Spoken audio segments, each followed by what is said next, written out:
We've all heard the complaint, nobody wants to work anymore. Honestly, Josh, I'm tired of hearing it because the truth is usually a lot tougher to swallow. People do want to work. They just might not want to work for you. Ouch, that hurts. But that's exactly why we are taking the stage at the Cozy Big Summit on October 15th, right here in Cleveland. We're leaning into the uncomfortable stuff. We're talking about how to find the right people and, more importantly, how to manage today's workforce without losing your sanity or your culture. If you're a business owner or leader looking to innovate and grow, you can't afford to miss this. We're going to help you move past the excuses and start building a team that actually wants to be there. It's time to think big. Join us at the Big Summit on October 15th. Let's fix the leadership gap and get your business back on track. Head over to cozy.org for more information and to grab your tickets. We'll see you in Cleveland. Typically, when someone is the nice leader, do they have any idea? No. None whatsoever. No. They just don't understand why no one respects them. Correct. I just want your respect, guys. No. Was that good? I just don't know why anybody doesn't listen to me. Right. Yeah, no, I hear it. In most cases, though, too, people don't even realize it at that. They just don't have the... So we are going to show you how to audit if you are the nice leader. And if you think you're not, you should still pay attention to this episode because we're going to give you some tweaks on how to make sure that you don't fall into any of those traps. Stay tuned. She's the CEO. He's the marketing and operations guy. If it's broken, you need the business fix. We went back and looked at some numbers. Yeah. The nice leader trap is like one of our top episodes. It is. And I was blown away by this. Yes. Because I was like, oh, yeah, no, this is like... It makes sense. It really does. It really does. And most people don't always realize when it's them or when they just have some nice leader tendencies. How conflict avoidant they truly are. Yes. Mm-hmm. And it speaks to our culture. It does. And I've done it too. When I'm like, there was a point I knew I needed to get rid of someone. And I'm like, okay, well, they still have the same problem next week. They do. Yeah, let me tell you, still had the same problem. And I was like, oh, now you need to do it. Yeah. But it took me a while to put that timeline to it. So yeah, if you haven't listened to really the piece of that, you should go back and listen to the Nice Leader Trap. We're going to make sure that you aren't falling back into nice mode. We're not going to. You can still be nice. You just can't be the quote unquote nice leader that doesn't have accountability. Right. We should the spineless leader. Yes. So we are going to talk about that. To me, this is the audit. This is this is bringing in the number crunchers. And as soon as I say that, I picture the old guy wearing the green visor. Yeah. With the abacus. Right, with the abacus. Just the one light over the a dark office. Yep. Just the one light hanging over top of it and him wearing that green visor. Probably smoking an old cigarette in an office that smells like one of the other auditors died a number of years back. Yes. Today, we're going to talk about like that carbon monoxide of your culture, that invisible gas that is killing your efficiency, possibly your employees, definitely your culture, because nice leadership doesn't often look like a disaster. Oh, not at all. No, it's happy people. Hey, how's it going today, Bob? Yeah. Great. Bob doing their work? Nope. Right. Nope. Bob wants to burn the building down? Mm-hmm. Yep. Quiet quit 6 weeks ago? Correct. So being that nice leader is actually a form of selfishness. Mm-hmm. I can't say that word. Selfishness. Thank you. I can. Thank you. I appreciate that. I've always struggled with that one, so I don't know why I put it in our notes here. It's really, and we've talked about this. Yeah. You're protecting your own feelings at the expense of your team's clarity, the company's return on investment, your own dignity, because everyone sees through it. And it's like, oh, I feel bad that they were born an invertebrate. Yeah. It's okay. You have the same spine as a jellyfish. Congratulations. No one respects you. That's great. You've heard this title. Congratulations. Come on down. Walk us through the interpretation game. I love the title of this. I'm excited to hear about it. Why do employees start interpreting the boss's mood instead of following the SOP? Because I have seen this happen. Yeah.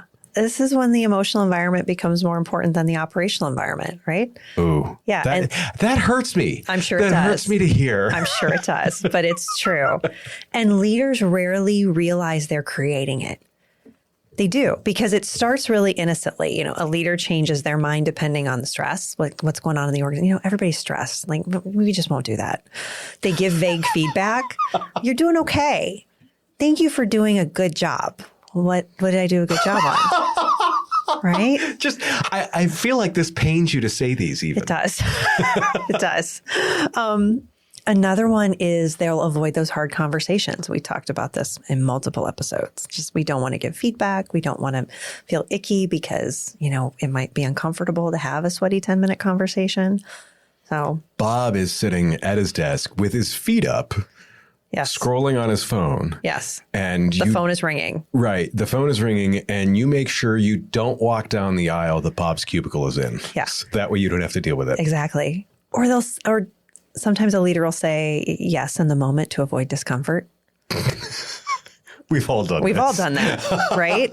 And when you do those things, you change your mind depending on stress. You give vague feedback. You avoid those hard conversations, or you say yes just because you want to delay having to do something hard. The team's going to learn that the real rules aren't in the SOPs. They're in the boss's mood.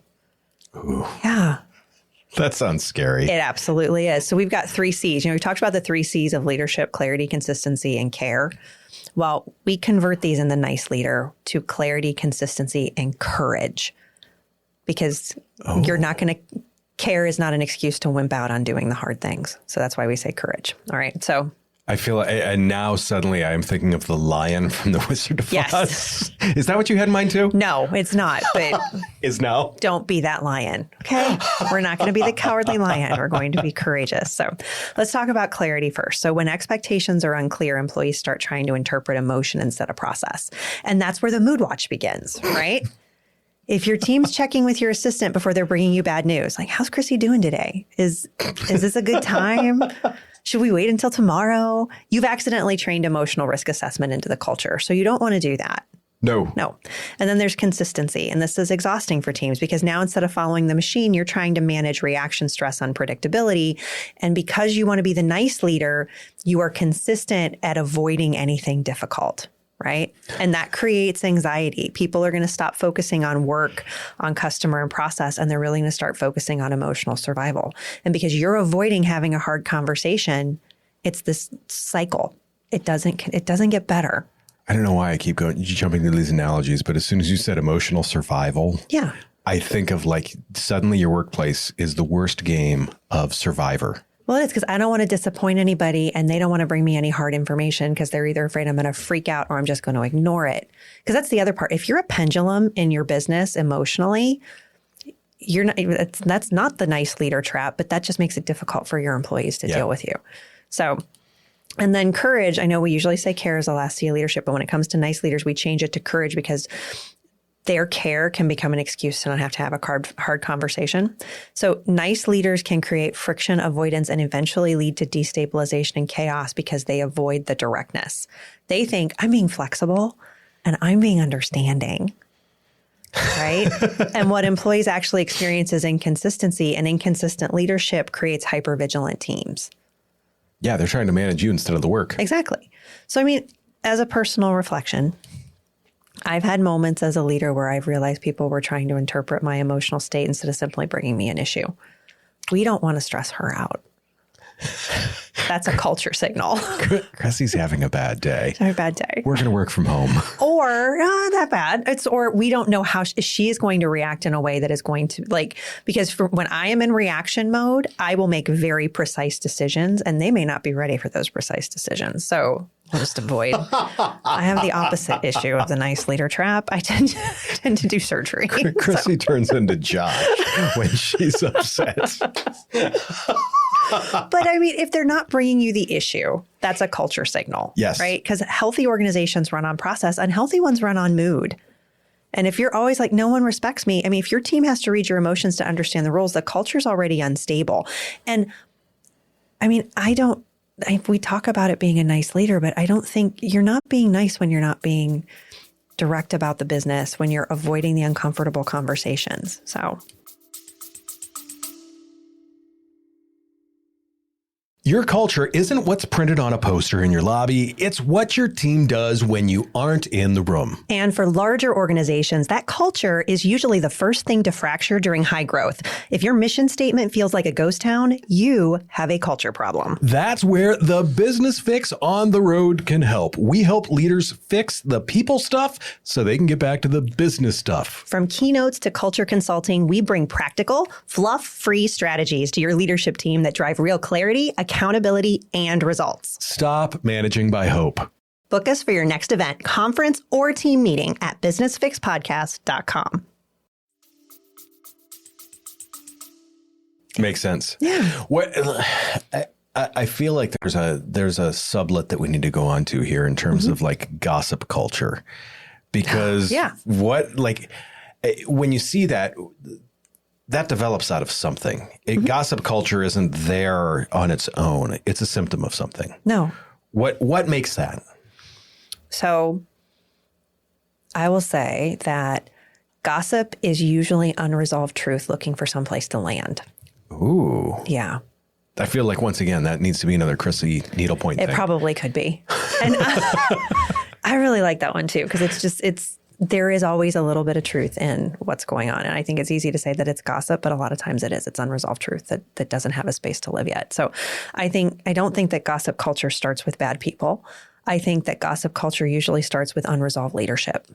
So let's talk about clarity. If employees don't believe concerns can be addressed directly and safely, they're going to stop bringing them upward. So instead of direct conversations and clear accountability, you're getting those hallway meetings, you're getting the Slack channel venting, you're getting the private texting in the middle of the Zoom meeting, you're getting the meeting after the meeting. And that's where leaders need to hear something difficult, because gossip is often, Josh, it's a symptom that people don't trust direct communication. Wholeheartedly agree. They want to talk to someone about it. They do. But they're going to talk to their buddy about it instead of someone that can do something about it. Well, they do, because they don't believe that any type of direct communication is going to lead to meaningful change. Sure. So if you don't think that anything's going to change, you're just going to continue to gossip about it. And so then there's also this vague feedback loop. Remember when people will say, I hear rumblings. I've heard some thoughts. Right. So there's this vague feedback loop. So I only laugh this hard because you hear it. You remember. The number of times that I have heard that. We've heard ramblings of this, that, and the other. Yeah. Yeah, you have. Yeah. But the ramblings come from leaders who have consistently and constantly softened correction. 100%. Yeah. For example, when someone says, hey, you missed this deadline, but overall you're doing a great job. Congratulations. Thanks. I'm doing a great job. You buried the lead. So no, this deadline miss was a problem. Period. You screwed up. Yeah. Oh, that hurts. I want them to know they're doing a good job, or stop erasing what the issue is. All right. Because when you do that, when you say you're doing a great job overall, after you've told somebody that they screwed up, the employee's going to leave confused. They're not going to know what they did wrong. They're not going to know if it's serious or not serious. They're not going to know what actually matters. When your correction lacks clarity, when you are too nice to give good feedback, culture fills the gap with interpretations. And this is where I think you deal with the silence of the superstars. I mean, the most dangerous stage isn't gossip. It's silence. Yes. Right? When your level 10 performers stop complaining because they realize mediocrity is tolerated, standards are negotiable, because, everybody's doing a great job overall even though they screwed up. And leadership doesn't actually want that tension resolved, because, when we tell Betty she screwed up, she gets mad, and then she stamps her feet and goes and slams things at her desk. And we just don't like that. Makes us feel uncomfortable. When leadership doesn't actually resolve that tension, people disengage quietly. Yes. Yeah, no, they just kind of, I feel like there's that gif of Homer Simpson fading into the bush. Yes, that's exactly what people are doing. Exactly. They're like, if nobody gives a crap about this because they can't have a direct conversation because everybody needs to be nice to everybody, why am I here? Yeah. 100%. 100%. Yeah. That's it. It's really that simple. How does that niceness create a barrier, though? Like, I mean, we've talked about like it makes people afraid to ask, but like, how do leaders take that in the wrong direction? How do leaders create that bad environment for people to talk about stuff? Mm-hmm. I think leaders sometimes think that being nice automatically creates psychological safety. Oh, if I'm nice to them, they'll tell me anything. Exactly. As long as they feel warm and fuzzy, it's going to be great. They'll come back to work, they'll do their job, and they'll do a great job. And I think just keep telling yourself that. Exactly. When you're being automatically nice, it creates the opposite. So when you don't have good boundaries, clear expectations with your employees don't know what's acceptable. They don't know what the real rules are. And so flexibility starts feeling emotional instead of operational. And then employees are going to start wondering a couple of things. Are they going to secretly resent this? Like, am I asking for too much? Like, if they start trying to figure this out, is this going to change how they see me? If I ask for something or I tell them that there's an issue, is that going to change how they see me? And so because you haven't been able to have direct conversations and build standards that are clear, that's the issue that's going to continue to be a problem, because nice leaders often unintentionally punish honesty because they avoid direct conversations. I have had that happen in so many cases. Yeah. And then because of that, because you are unintentionally punishing honesty, employees are going to stop asking for what they actually need because they're trying to protect the relationship. Well, I really don't want, clearly Josh doesn't like it when people are upset with him. So I'm just not going to upset him. So I'm just not going to tell him that this is an issue. I'm not going to tell him that there's a problem with a structure. And I think that sometimes, especially at Clarity, we see this a lot with employers that are just starting to scale their teams. They're like, I don't really think I need a lot of structure and rules. I just want, because everybody gets along and everything's good. And it's like, no, what you don't understand. Leaders think that structure removes flexibility. It actually protects flexibility. 100%. Yes.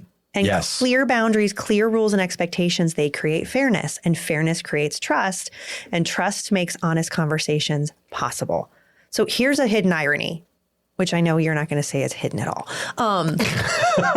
But for some people, it may be. Before you even say it, you're calling me out. I love it. Yeah, I am. Because for those of you that are in your cars and you're like, I don't know if I'm the nice leader. Let's think about this. Okay. Nice leader thinks I am keeping things easy. All right. I'm just keeping it easy. We don't need regulations. We don't need rules. We don't need guardrails. But meanwhile, the team is emotionally exhausted trying to interpret reactions, avoid tension, and guess expectations because they don't know what they're supposed to be doing. And true flexibility requires clear boundaries. Otherwise, everything starts to feel personal, right? Nice leadership feels good in the short term because it protects the leader from discomfort. This is not about your team at the end of the day, nice leaders. This is all about you and not wanting to feel icky. Stop it. Because over time, what you're doing is you're creating confusion, you're creating inconsistency, and you're creating silence. If you're like, everybody's happy, when was the last time they talked to you? And you're like, I don't know. If you don't know the last time somebody brought you a problem, that is a clear indicator that you might be the nice leader.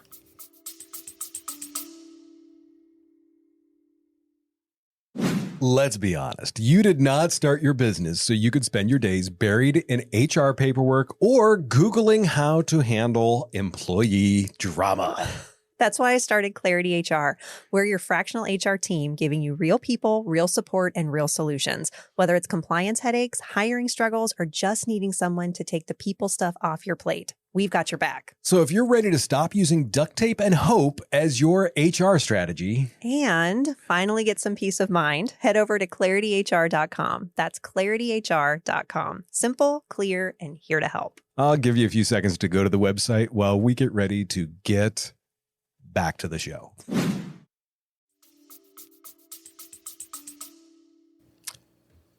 That's a brilliant one. Yeah. What a punch. Sorry. No, it's good. No, I'm not sorry. I mean, it's brilliant. It's a brilliant punch because if you haven't heard that, that may be it. Well, everybody feels great. Everything's great here. Everybody's happy. Are they? When was the last time you asked for feedback? Or when was the last time you had a conversation that maybe wasn't comfortable, but ended the way that it needed to make the business better? If you are not having those conversations ever because you want to avoid them because they make you feel icky, that's a problem. I want to add something to the when's the last time you asked for feedback? Is when's the last time you got feedback that wasn't comfortable? That's a really great one. Yeah, just ask that. Look, I want you feedback that's not comfortable. Yeah. If you go around and say, "Hey, give me some feedback that's not comfortable," Yes. and everyone's like, "No, things are good," you got yourself a problem. Yes. You absolutely a problem. do. It's a big one. Because right. I guarantee that their spouse or partner knows all of the problems with your business. Yes. So maybe don't ask the people in the business, ask their partners. Ask their partners. All right. So we realize that we're a nice leader, Josh. Ouch. Yeah. Tough. Yeah. And then we got to fix it. How do you fix it operationally without swinging the pendulum too far and becoming the maniacal dictator? Because I feel like we had there is an assessment we called circles. There's circle, square, squiggle, triangle. We used to do this in our office all the time. And we talk about how at some point in time, circles will realize that they've been taken advantage by everyone. They become angry squares. So, I call it, how do we prevent people from being an angry square? How do they establish operational boundaries? To me, as soon as you said becoming a dictator, all I can think of is Sacha Baron Cohen. And I just went to because the problem is what's funny is when anytime you've seen a nice leader try and get this under wraps quickly, they turn into Sacha Baron Cohen. Yes. In The Dictator. Yes. I mean, it's the most comical thing to watch. You're like, oh, that's cute. You don't know how to do this, do you? To me, it's get back to logic-based decisions and do that with a log. Stop making the one-off decisions. Well, we'll bend it this time. Don't do that based on your hallway conversation, anything like that. Now, what I'm going to say is in many cases, those are gut decisions, like it's the hallway pass decisions. You should acknowledge your gut feelings. Typically, they have merit. They're built on experience, but they are not the decision makers. Use the gut feeling as a signal to look at the data. Yes. Be perfectly fine with saying, hey, I need to look at some stuff. I'll get back to you on this. Audit this. Once again, when a request for flexibility or change comes in, you have to move to mechanics. And what I'm going to tell you is every decision does not need a 20-page analysis, which is probably surprising to hear from me. Yeah, I would agree.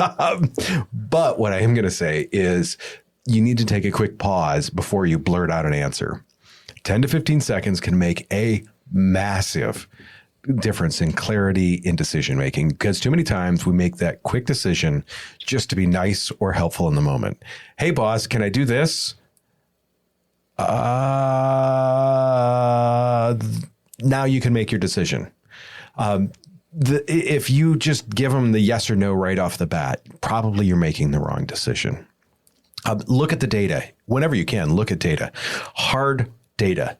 You know what I'm referring to with this? Numbers. Mm-hmm. Give me the numbers. Give me the numbers. Give me all the numbers. Please. What does it say about the current performance or state of the machine? Now, the other piece to that is consult the standard process. Now, I've seen it where someone will ask hey, can we do things a little bit differently?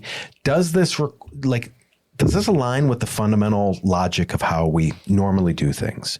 Are we just winging this for hey, I want to take my break 20 minutes early because I'm hungry? No. You've got to look at does this fit? Yeah. If you take your break 20 minutes early, everyone else is going to be waiting for work to do. No. Mm-hmm. It's figuring out, does this fit for nice reasons, or is this fitting logically? Yeah. With that, analyze those secondary effects. And this is part of that 15 seconds, at least if you aren't taking longer for this.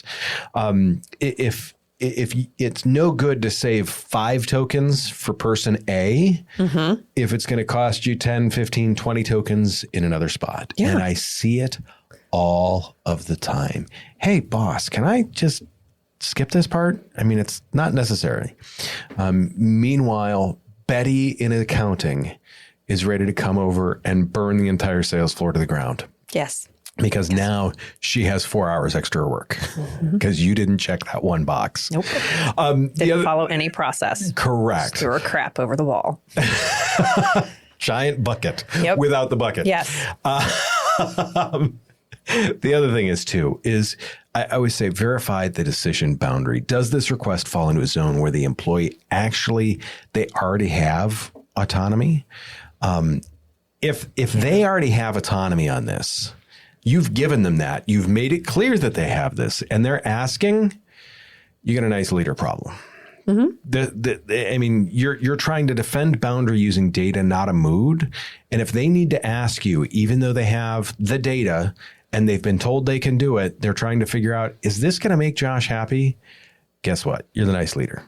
And the problem is, in so many cases, the nice leaders aren't even really that nice of people. No. They're just avoidant. That's it. Or chicken. Well, just, yes. The chicken boss. Yes. Maybe I should wear a chicken costume for this next time we talk about this subject. The other thing is I want to say we need to make decisions by design, not by desire.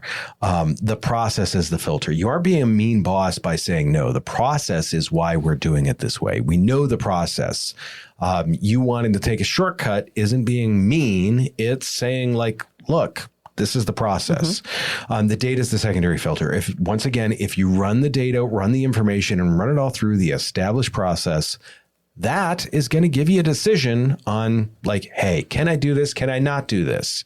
That's, once again, a way to fix being the nice boss. Yes. The shift with this is because what this does is this takes the impetus off of the boss for making the decision, because now the data is making the decision. You're merely observing that outcome of the logic. You're not being like, well, Bob will feel good if I do this. No. No. Bob doesn't need to feel good. Bob needs to get his stuff done. He needs to do the job. If you guide Bob correctly, Bob will feel good anyways. Yes. Fix number 2 is mandating the pre-brief before every project. I see this all the time too. Nice leaders give vague instructions because they don't want to sound demanding or bossy. Oh, gosh, yeah. And then the team is left playing like, hey, we get to play the interpretation game. What did he actually mean by this? Yeah. Hey, guys, do the thing like last time. Which last time? We've done it 5 different ways. Yeah. Which one? 1, 2, 3, 4, or 5. Or the one that we're supposed to do that we never have. The one that's written down? That's the one we're supposed to do. Yeah, the one that's written down that we've never done. I like that. You've experienced that one. Yeah. I have. That one, not in my business. Other people's businesses, but yes. Knowing you, that definitely wouldn't happen in your business. No, it does not. We would be finding bits of Chrissy spread across the countryside because her brain would have exploded hard enough. Or my people would have been so mad because they are process driven. So. Yes. To me, like when we talk about fixing like this pre-brief, define clear directions for desired outcomes, like destination first. I always tell people, you tell people exactly where you're going. Yeah. I don't say go to Cleveland. I say go to the beach house at Edgewater Park. That is a specific place, not just go to Cleveland. You have to make sure that you tell them exactly where to go. And then explain, like for the people that are doing tasks within this, you need to explain the secondary impact. People that are doing tasks, like if they feel like just a cog in whatever machine that doesn't matter, guess what? If they feel like a garage roller where they're like, if you pull one of them out, it doesn't matter to the garage door. Yeah. They're going to know. People like to know they matter. People like to know they matter. And why they're doing the thing. Correct. Because otherwise they just feel like, great, this is another checkbox that the CEO just thinks is important, even though it's not related to the process. Mm-hmm. The other thing that I look at with that is what I always tell people is like, a great example is like, we need to make sure that this report is accurate because this is going to be used to decide, can we hire more people? Can we get you help? Can we do more things with this? If people know the effect of this, not just, hey, can you give me those reports? There's a big difference with that. Hey, can you give me those reports? Because I'm trying to make a decision on this. Holy cow, does that make it? Oh, yeah, I got to do that. Yeah. I see value. 100%. Not only do they see value, but they're probably going to give you a better version of the reports because they know what you want and why the heck you want it. Why it's important. If you operationalize the roadmap, you now have defined the destination, and the people doing the work should be the ones that are, they're the ones that are making the map. Once again, if I say Edgewater Park, the beach house there at Edgewater Park, I'm not going to tell you how to get there. If I say be there at 10 o'clock, I'm just going to assume that you can figure it out. You're going to get there. Yeah. And if we've got an SOP for that, you're going to take that. If we have an SOP that says take 77 to 90, then you're going to take 77 to 90. Yeah. And I'm going to be upset if you don't. If there's no SOP for it, then make sure Just get there. Just get there. I don't take a horse, take a bike. I don't care. Just be there at the right time. The other thing is the clearest kind protocol is, once again, when we've got that done definition, we've got to what I hate is that when people, can you do the thing for me? Okay, but how should this end up? Yeah. What thing? Right. And it's funny. I mean, when I used to be in the truck sales end of things, we'd go down and we're specking fuel tanks, where they go on the truck, because that makes a difference. If I put a fuel tank in just a random spot in a truck, right. You need to ask these things, or as the leader, you need to fix or tell people exactly where you're headed. Last thing is I want to say the fix number 3 is the friction audit. This is the big one. Instead, I always hate it. How's everyone doing? Oh, I hate that. Because you know the answer you're going to get. Fine. Now, see, your fine was pretty dismissive there. I'm typically fine. I'm going to sound like you're How's it going? It's going. Right. Living the dream. Living the dream. Living the dream's always the warning sign to me. I'm like, oh, I'm going to see this person on a roof. To me, I always say we have a machine breaking meeting is what I always like to say. Because once again, now you're putting this on the machine, not the people. There's no blame. It's not Bob's fault. It's the machine. How's the machine working? Monthly, quarterly, it's got to be objective. So it's got to be data centric. Every department brings 3 examples of friction or rework from the last 30 days. Where's the problems? Yeah. Let's talk about these problems openly. If you do this, if you're willing to have these conversations, you're now establishing that you're not the nice leader, because we're willing to talk about when stuff isn't so good. We've all got friends that we can't say, how's life? Oh, good. Things are great. There's times where, you and I are close enough friends now where we can come in and how's life? I am ready to lose my mind. But because once again, we've built that rapport. Yes. It doesn't occur naturally. No, and it doesn't happen tomorrow. No. So this is why this is a part of that friction audit. And this is why you need to implement that. Otherwise, you turn it into the dictator. Fix the things. I'm done being nice. No, this is, hey, what's wrong? Let's talk about what's broken. Now, if no one's willing to tell you what's broken, you definitely know you have the problem, and you need to go look for stuff that's broken and to get people on board to help you fix it. The thing that I always say with this, too, is there's the operational debt tracking. Calculate the actual cost of these exceptions. We skipped step 4 for that nice client. It cost us 6 hours of unbilled labor. That's a bad thing. Yes. What are good things and bad things that are happening this way? Here's the thing that I really see with this, and you have to operationalize consistency. Yeah. We talked, I believe it was the last episode, about how I've eaten eggs for 16 years now for breakfast every day. People know what's going to happen when I show up. People are going to know how I can be in a good mood, I can be in a bad mood. It doesn't matter. The answer's still going to be the same. Yep. People know that. If results are inconsistent, you only have the mirror to look into. If there's an issue with stuff like that, audit the process. Is documentation clear? Did the team have the tools? If the SOP is shaky, fix that machine. More than likely, it's the operator of the machine. Yeah. Who's the operator? You. And you're breaking it. Correct. Bulldozers don't typically grade a surface wrong. The operator grades the surface wrong. It's not the bulldozer's fault. It's the operator's fault. You are the operator. The end result of all this, if you're willing to talk about these and if you're willing to build these, this builds the confidence through operations and making it so your people can talk to you about stuff. And that people can talk to you about stuff. Communication is always a two-way street. Yeah.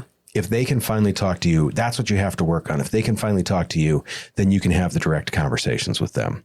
There is like you move from mood to machine. Now, I don't expect everyone to turn into the machine that the lack of mood that I have in some cases when it comes to dealing with stuff like this. In the same sense, though, that ability to kind of calm that down, pull that back, and look at the processes and be like, okay, where's this at? Well, it doesn't mean that you're not going to get hijacked occasionally by an emotional wave, but it does make it easier for you to navigate it. Exactly. 100%. Yeah. How do you handle the... But I thought we were friends. Oh. How do you handle this? First of all, you should never have that issue. If you do, then we've got some serious nice leader problems. So I knew you were going to be annoyed by this question. That's why I was so looking forward to it. I saw it in our notes and I'm like, why are we talking about this? Friendship. I was excited. Exactly. Friendship versus leadership. So friendship says, I don't want you uncomfortable. Right? Yep. Leadership says, I care enough to tell you the truth. And when you are leading people, like at work, the people that report to you are not your friends. No. I don't know how many times I've had to explain this to people, especially when we promote someone, not in our organization because we get it, but like when we promote someone in another organization and we have to have the conversation with their upper leadership of this person may not be ready to move forward because their friendships are more important than being a manager. Yep. And so if you want promoted, be prepared to let your relationships change. So I want to go to Michael Scott real quick. Yeah. I want everyone to be afraid of how much they love me. No. No. Don't be Michael Scott. Don't be Michael Scott. At the same time, you talk about Olivia Pope and Scandal when all of her people are like over a cliff was what they would say for her. So we'll go over a cliff for our person. I mean, there are different ends of the spectrum. So I will say this, leaders have to stop viewing directness as rejection. Yep.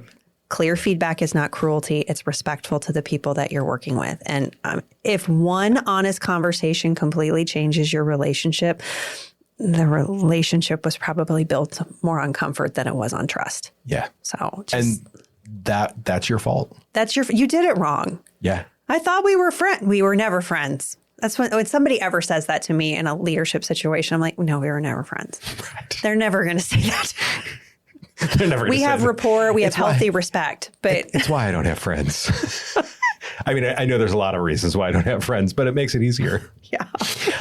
Something that I've seen too, and I've seen this in a couple of businesses. A lot of nice leaders are like, I need Billy Badass. As my, and this is so mean. The good cop, bad cop. I hate this more than I thought we were friends. I am just going to ask questions that are more and more irritating to Chrissy until eventually we get to the point where she's just going to storm out of the studio. Stay tuned for that. I mean, because there are times where I've had to have these where I'll just look at someone and go, do you need me to be bad cop? And when I say that, I mean like, are you absolutely incapable of having this conversation? This is on the consulting side. Like if we have clients, there are times where we'll look on the HR side. I've watched my people do it. Do you just need us to do the thing because you are incapable? It's okay if you are, because that's why you pay us. But it drives me to a point of frustration. Okay, because the owner gets to stay. This is because usually it's the owner that has to be good cop, right? It is. Owner stays emotionally protected as the nice one. And then the manager, the person who's actually doing the work and running the business, is the one that has to be the enforcer that everybody resents. And you create, can you feel my irritation? I feel like you're going to turn into the enforcer here soon. Because you've created a divided leadership structure. Oh, 100%. You have. And I'm sorry, leaders cannot outsource courage. Right? You can pay other people to do that for you, but you cannot outsource. When it comes to your leadership team, you bring in a consultant to do that work, you bring in an HR consultant, like fine. But if you struggle with directness, the answer is to build the skill. It's not to hire someone to carry the emotional weight for you. We will be that person for a moment at Clarity, but we are not going to be that person forever. We are going to train you to do the thing. And if you are not able to do the thing, then you don't live in our client value of being coachable and open to change. So we're going to cut you. Physically? No. The thing that I see that happens with this on the back end of that is when you were a little kid, and like for me, if I didn't get something from mom, I asked dad. No. And that's what good cop, bad cop turns into. Yeah. If the manager's the bad cop and the owner's the good cop, I bypass the manager for all the decisions that I want and go to the owner and be like, hey, he's got no spine. It's like our kids know. We never ask mom certain things. We never ask dad certain things. No. No. Well, here's the other thing too, Josh, is if you have more than one business owner and you have a good cop business owner and a bad cop business owner, you have split your culture in half. You have no culture. You have no culture. It's whatever randomness and it's whatever fits what the people want that day. Yep. And that is the definition of a toxic work environment. Yep. So, I mean, we do not outsource courage. We build the skill. I feel like we're going to have a lot of Yellow Brick Road comments on this. I want to revisit, we talked last week about the Saturday test. Yeah. If you're a nice leader, you are probably working on your Saturday fixing things because you were too nice to them on Tuesday. Yeah, you didn't tell them to do the job or they needed to redo it. Absolutely. So you're the one that's in there Saturday afternoon. If you're working on a Saturday because you didn't tell your people that they needed to do the thing the right way, or you wouldn't tell them when they were doing it wrong. I mean, it's avoidance. Avoidance always collects interest. Always. Avoidance. And avoidance is expensive. If you take nothing else from this conversation, no. You want a toxic work environment? Have bad cop, good cop in your management style. 100%. You want to pay a ton of interest and be resentful on your weekends? Be the nice leader. Yeah. It's funny. Bad cop is better than good cop, bad cop. Oh, absolutely. Because hands down. At least people know what to expect. Yes. I mean, once again, if I'm walking into a shitstorm, I want to know which way the wind's blowing. And that way, at least I know the way the wind's blowing. Yes. For our quick shots, to me, like some of the actionable things from this is first off, the mood mirror. Ask a trusted peer mentor. Do people seem to tiptoe around me? If the answer is yes, do they care? Correct. Or am I a marshmallow? Right. Yes. Do they tiptoe? Am I tiptoed around, or am I the floor mat? If you are either one of those two, yeah. Yeah, I would say clarity reduces anxiety. So most teams aren't asking for a nicer leader; they're asking for a clearer one. Ooh, I like that. Yeah. To me, directness is a skill, not a personality. Believe it or not, I used to be the nice leader. Same. Horribly. As I got older and more cynical, it became easier to become direct. But you don't have to change who you are. Just change the mechanics of how you communicate data. Yeah. And I would say avoidance becomes operational debt. Every conversation you delay eventually gets paid for in confusion, frustration, rework, or turnover. Oh, turnover is the one that people never think about, too. No one will ever leave me. They all love me. No, they don't. Kill the meeting after the meeting. If you hear gossip, go straight into a 10-minute sweaty conversation. Yes. Sunlight is the best disinfectant for nice leader culture. Yeah. And consistency builds trust faster than charisma ever will. Ooh. Your team should not have to interpret your mood to understand the standard. We talked a lot about mood today. I like that. Yeah. Speaking of which, can a nice leader scale? Yeah. They can, but only if they learn that clarity is kinder than comfort. Ooh. Nice leaders can absolutely scale when they stop avoiding hard conversations and start creating consistent expectations. Kind leaders scale, avoidant leaders stall. I was about to say that was going to be what I was going to push that to. Like, if they stay the nice leader? No, they got to grow. Yeah, makes sense. But yeah, you absolutely can be. I mean, come on. We've both grown from being just a nice leader. Oh, 100. And my people appreciate it. Mine do too. Like, hey, here's the thing. Not like, hey, you've been wonderful. Yeah. I really appreciate everything you do, but this thing sucked. Yeah. And the ones that didn't appreciate my growth don't work for me anymore. Correct. 100%. And I found amazing people. Absolutely. Huh. Imagine that.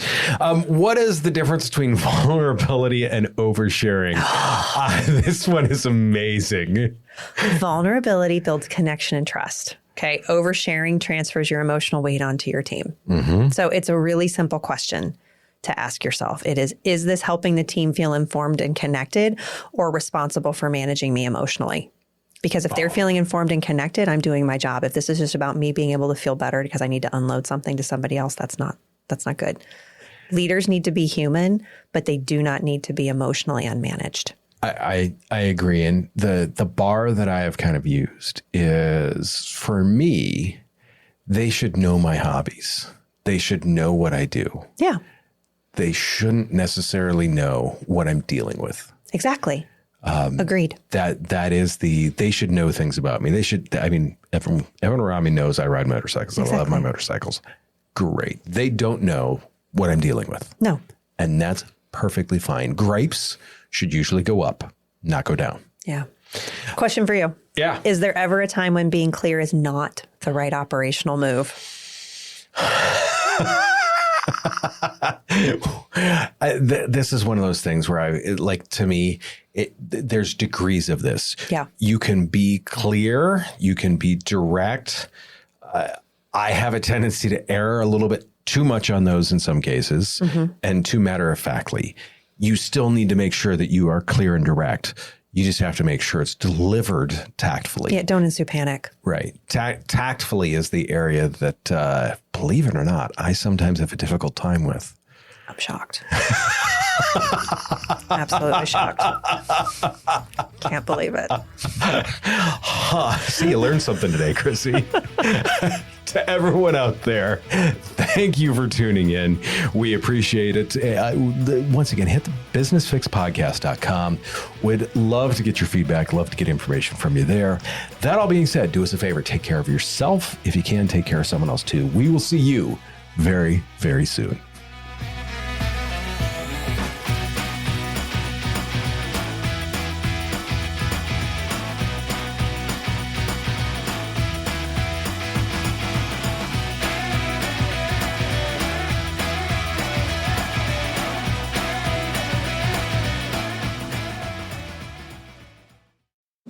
If you're a small business owner navigating the world of marketing or looking to establish yourself as an industry expert, you already know the power of a great podcast. But getting it all right, from the sound to the strategy, can be a headache. And that's where Pedal Stopper Productions comes in. We're the team behind the Business Fix and Chrissy's Better Business for Small Business Leaders podcast. One of the things I love about what you do, Josh, is that you're always willing to help out. And part of that is with your free 30-minute no-pitch podcast consultation. That's right. 30 minutes of our best tips, tricks, and podcasting basics. Absolutely no strings attached. Just podcasting insights to help you crush your goals. Visit pedalstopperproductions.com to book your no-pitch call today. That is pedalstopperproductions.com. And now, back to the show.